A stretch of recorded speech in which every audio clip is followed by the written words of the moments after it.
I want you to take out a notebook and a pen, and I want you to take notes as you watch and listen to this lesson, because in this lesson, you are going to learn the 11 most important elements of English fluency.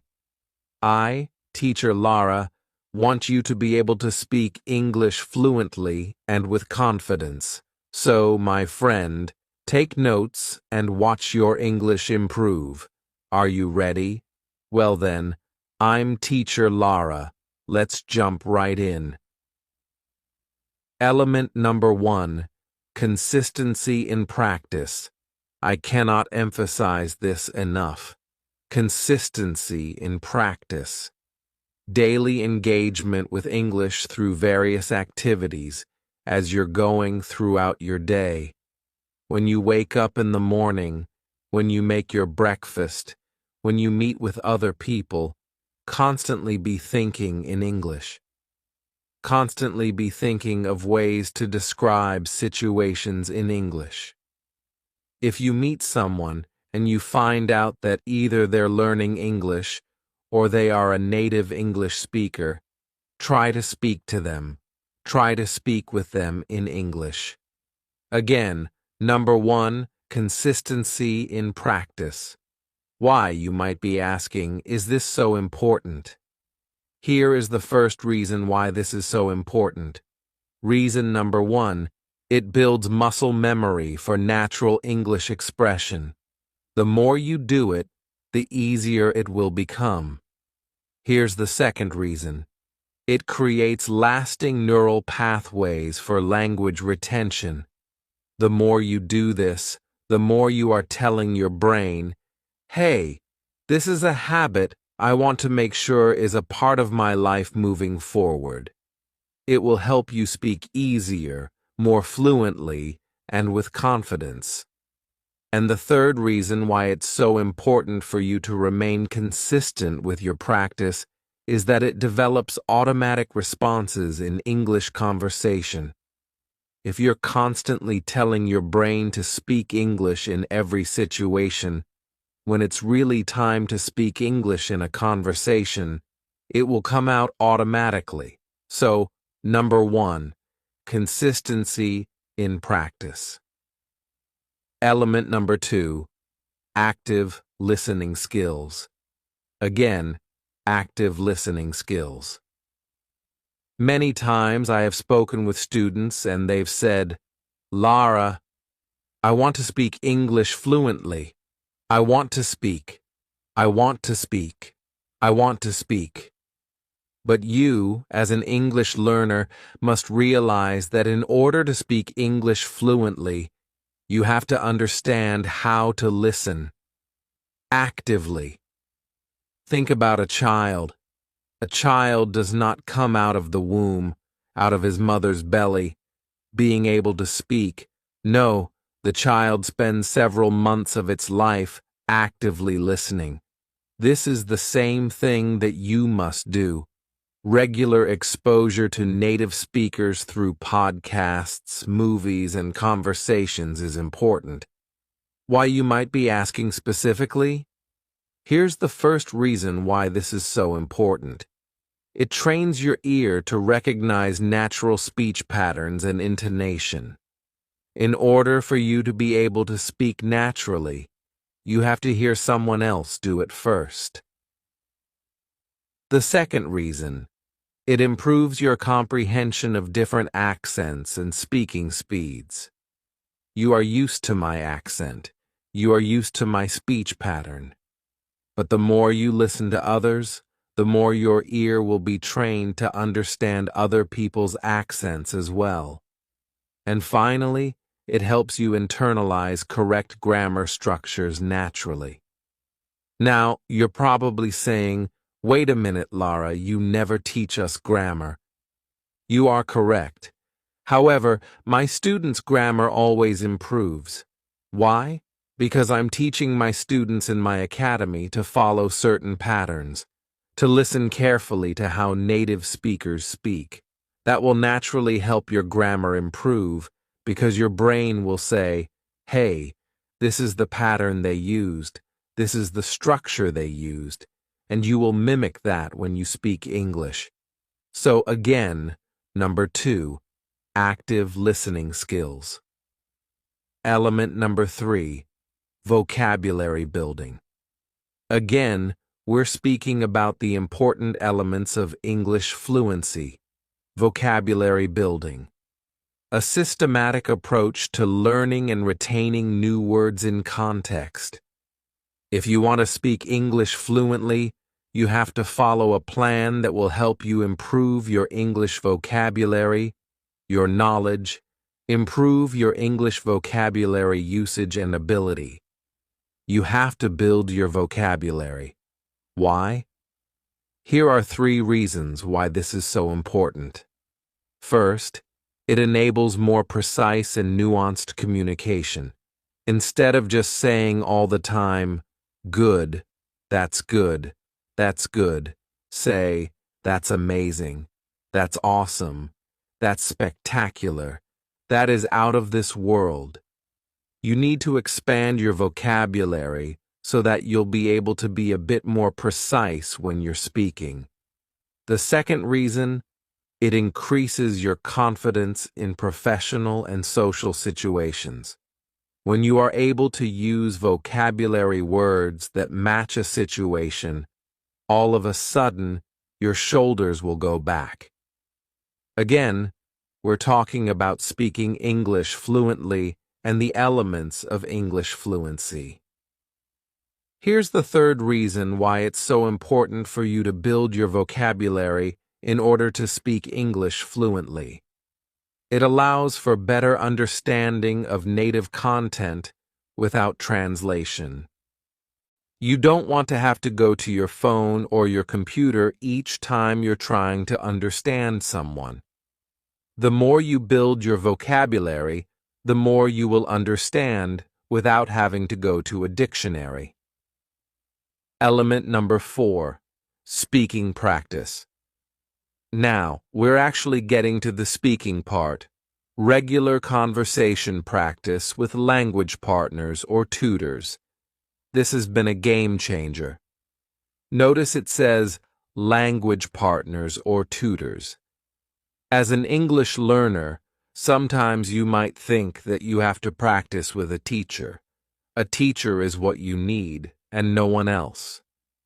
In reality, you can improve by also practicing with a language partner, another individual who is also learning. Why? Because the stress immediately goes away. You don't feel like they're judging you at all. They're just learning, just like you, and that will help you feel more confident. 3 reasons why this is an important element. Reason number 1. It develops quick thinking and responsibilities in English.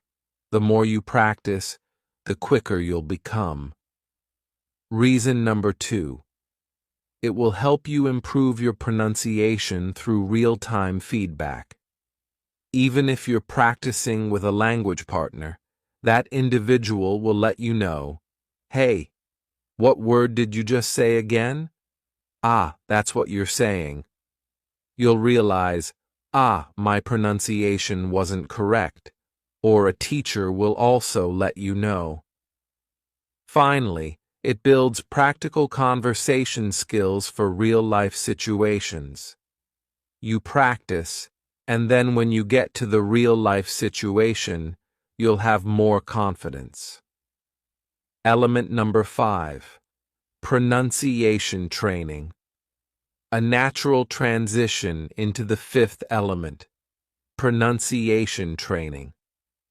Don't worry, we're going to get back to the lesson, but I had a question for you. Are you tired of feeling stuck at the same English level? You've studied English for months or years, but when it's time to speak, the words just don't seem to come out? Don't worry, I got you. I have a daily English lessons course, and it's the key to unlocking your advanced English level. With my 365-day study plan, you'll follow a step-by-step system that helps you speak English fluently naturally, and with confidence in just 15 minutes a day. You don't need a multitude of expensive courses or endless grammar drills. Just follow the plan, achieve small wins, and watch your English be transformed. My students are already seeing real progress. Now it's your turn. Click the link right below this video and start your journey to advanced English today. Focus on accent reduction and proper sound production. Now, here's the thing. It doesn't mean that you're going to remove your accent completely. It says reduction, right? And proper sound. For example, if you go to one of the southern states and you speak to an American there, they will sound completely different from me, your English teacher. However, you'll be able to understand what they're saying. Once you get over their accent, you'll understand the words that they're using and the words they're saying. Why? Proper sound production. We're focusing on getting the sounds right. I'm saying this because sometimes English learners, and maybe you as well, get stressed because of their accents. And I say, listen, you want to reduce the accent a bit so that we can understand certain things, but make sure your sound is correct. For example, the TH sound. Your tongue has to come through your teeth. The, not duh. That's the da sound, which is not correct. So, learning the correct sound, again, not being stressed about your accent, the way there, this, thus, putting your tongue through your teeth, learning the right sound production. 3 reasons why this is so important. First, it ensures clear communication and prevents misunderstandings. When you learn the proper sounds, communication will be clearer. The second reason, it increases your credibility in professional settings. When you're able to make the proper sounds, you'll gain more respect. Finally, it builds confidence in speaking with native speakers. If you feel that you're able to produce a sound properly, you'll suddenly have more confidence to speak with native speakers. Element number 6, writing skills. We're speaking about English fluency, and we have to tackle each and every element. The 6th element is writing, regular practice in expressing thoughts clearly in written form. There's something that happens when you write things down. Again, if you're watching, you see I have all of these notebooks, and I have many more in my closet and my office. I write things down. For you, as an English learner, it's important for you to write things down. Find a notebook, write things down, because this will help you organize your thoughts. You know, I always talk about the 5 W's: who, what, when, where, and why. It's all about organizing your thoughts. When you're able to organize your thoughts, it will result in you being able to speak English more fluently. Here are 3 more reasons. 1. It reinforces grammar rules and sentence structure. I don't teach you the grammar rules, but when you write, you're able to edit yourself and say, wait a minute, this doesn't look correct, this doesn't look right, and you'll slowly but surely improve your sentence structures. 2. It develops organized thinking in English. When you write things down, you are processing your thoughts, and later on, when you go to speak, you've already processed your thoughts, so you'll be able to speak more clearly. 3. It improves professional communication abilities. Even when you get into a professional environment, you'll be able to speak well. Element number 7, cultural understanding. Remember, We're speaking about your ability to speak English fluently. In order to speak English fluently, you have to understand culture, learning idioms, expressions, and cultural context. When I was studying Korean, I experienced this exponential growth when I started understanding more about Korean culture. So, why is it so important for you as an English learner to understand culture? First, it prevents cultural misunderstandings in conversation. Think about it. If you're speaking without understanding the culture and you offend someone, all of a sudden they'll stop listening and you'll think, "Oh, my English is not good," when it has nothing to do with your English. You have to understand the culture. Second, it enables you to use expressions in a natural way.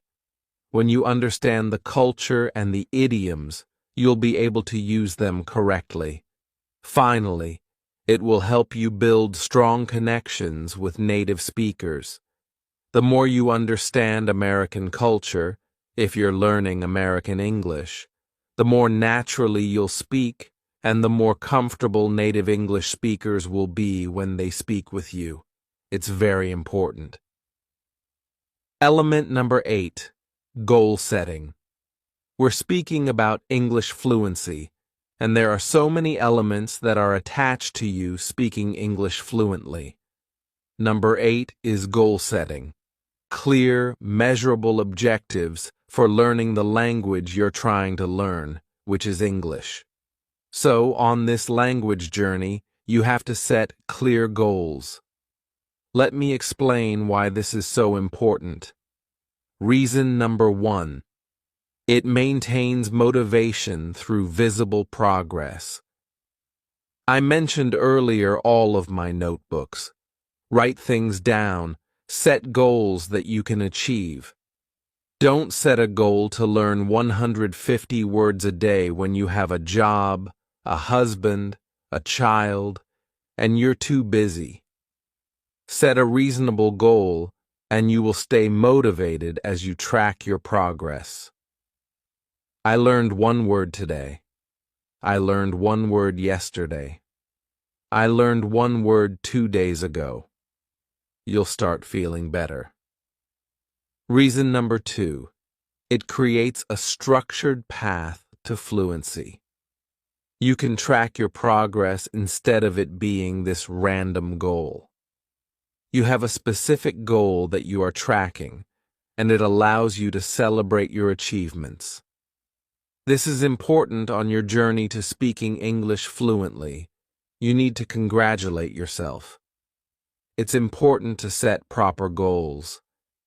Element number 9, confidence building.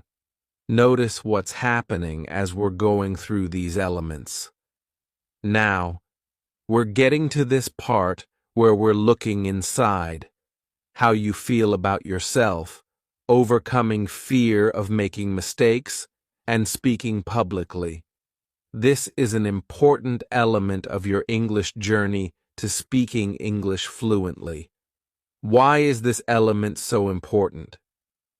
Reason number 1, it removes mental barriers to speaking freely. When you stop being afraid of making mistakes, when you allow yourself just to speak freely, all of a sudden your brain also starts to relax. Reason number 2, it encourages more frequent practice and interaction. Hey, listen, don't be scared. Don't be afraid. Just go for it. This will build your confidence, and it will eventually lead to more natural and relaxed communication. No one wants to talk to someone who feels so tense. Relax. It's okay. Don't be afraid of making mistakes. This is going to build your confidence. Element number 10, time management. Dedicated study schedule and consistent learning routine. This is so important, this element. You have to have a study schedule, and you have to have a consistent learning routine. Even though you might be living a busy life, you can find 5 to 10 to 15 minutes a day to study English, but set aside that time and follow a plan, follow a schedule. Why is this so important? Reason number 1. It ensures steady progress through regular practice. We're trying to help you speak English fluently.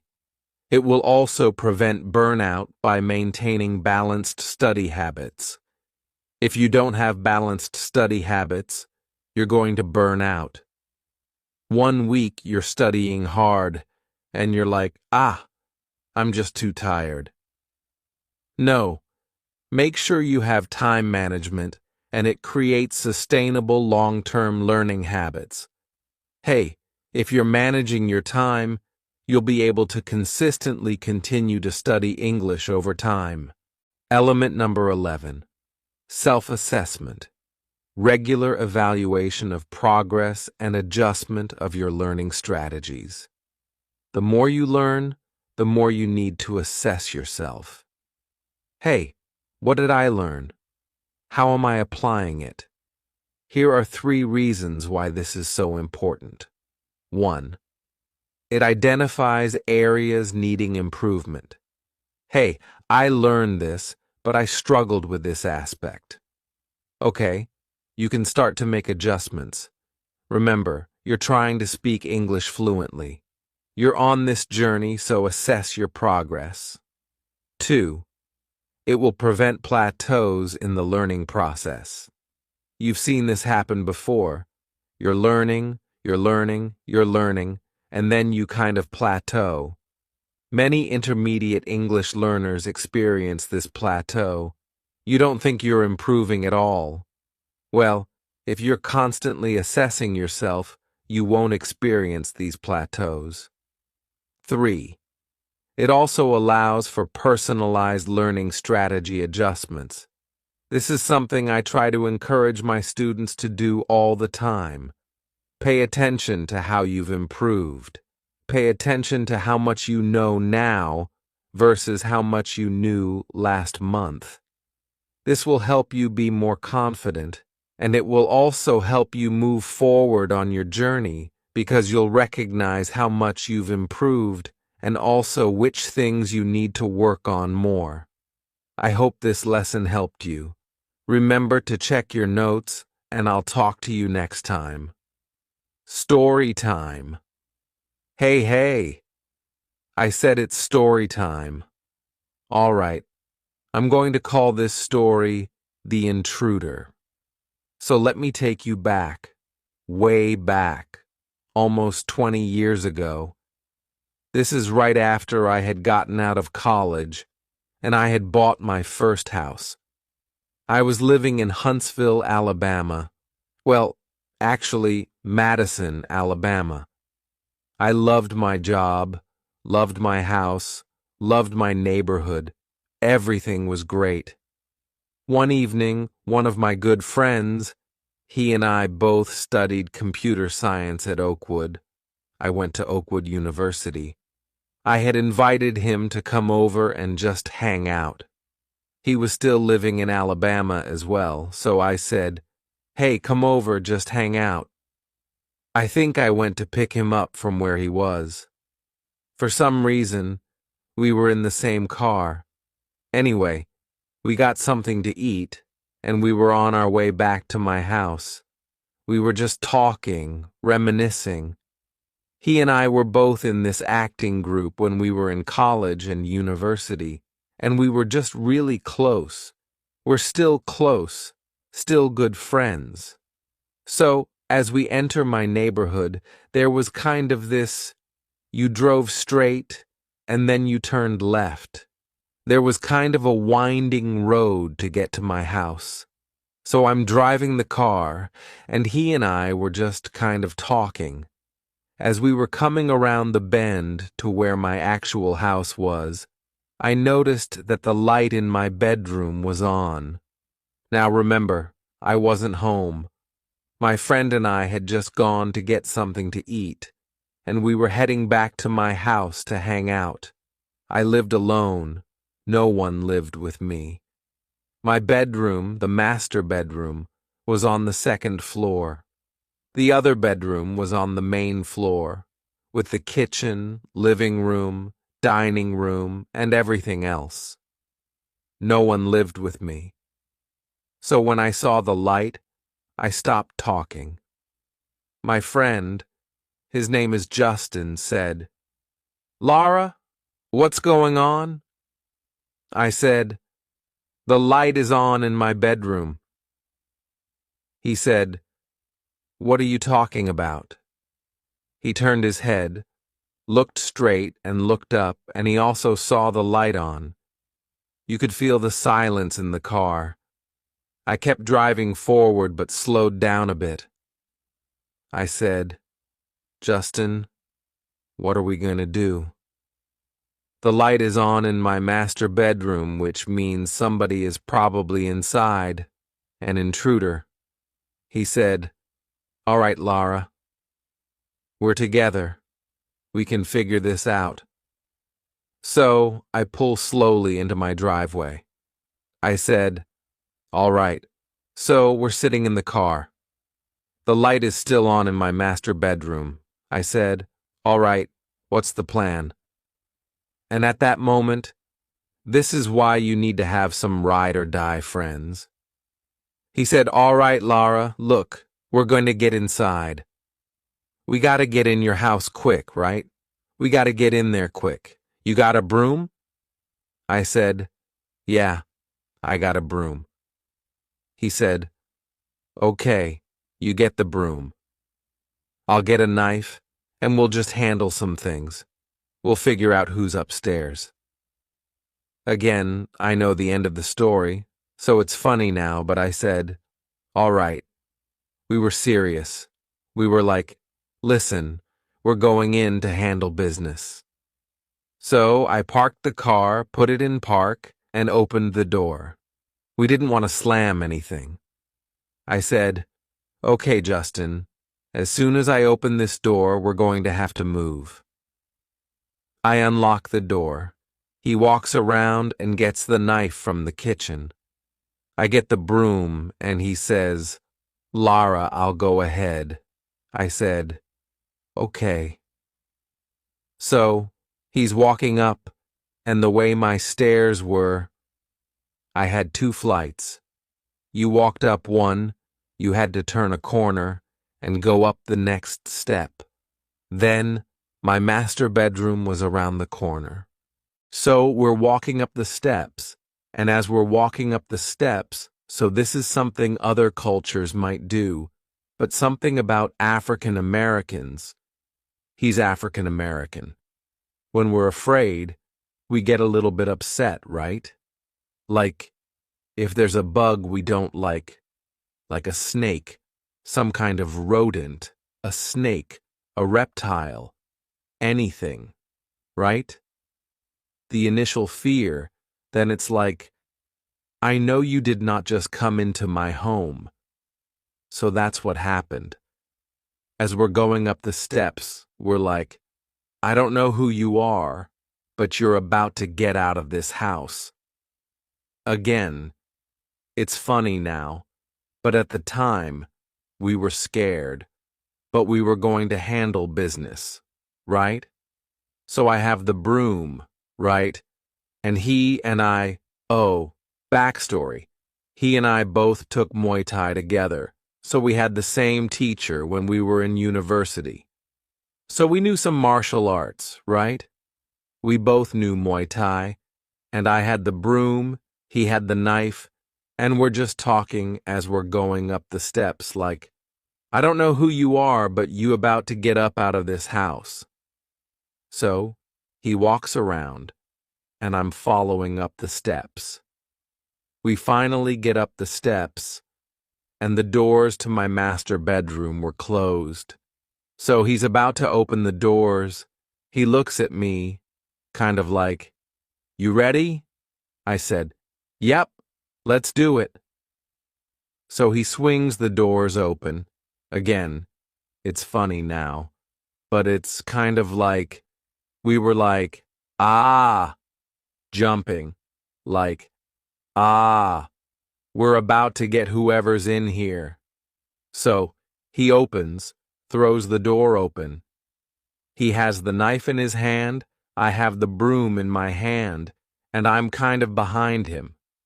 We're looking around the room, the light's on, and we're looking around, and I have a bathroom connected to my master bedroom, right?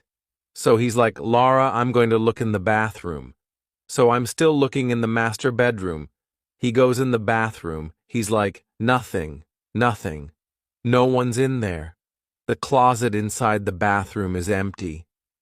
And we're just kind of like, again, adrenaline is pumping. We're like, okay, maybe he went downstairs. We've got to regroup and go back down. We're just about to go back downstairs, and the Holy Spirit said, Lara, look at the light again. So, again, adrenaline's pumping. I said, wait, Justin. I turn, and I look at the light. The light is on. Now, I'm not crazy. The light is on. It was one of those touch lights, though. I got it from IKEA, I think, and the Holy Spirit said, remember a few days ago when you were sitting in your room and the light just came on by itself? Now, Justin didn't know what was happening in my mind. He's just watching my facial expressions change. His heart is pumping. He's like, what? What are we doing? What are we doing? And I'm like, huh. I'm starting to loosen my grip just a bit, on the broom. The Holy Spirit said, remember when the light came on by itself? The touch light? The battery is malfunctioning a little bit. He said, don't you think that's probably what happened? So, I look at Justin again. His adrenaline is still pumping. He's like, what? What? What? I said, I think we're good. He said, what do you mean? We gotta figure out, the light's on. I said, so I forgot that the light had been malfunctioning in the past few days, so I think the light might have come on by itself. Now, remember, Justin was a good friend. He said, and then his body language changed. He loosened his grip on the knife. Ah, okay. And then we both just busted out laughing. So, we got a good laugh out of it. Again, I'm holding this broom. He has the knife. We're looking at each other, and we're just laughing. And we said, one thing's for sure. If there had been an intruder, we would have won. That's my story. Maybe you had a story like that. Let me know in the comments, and I'll talk to you in the next lesson.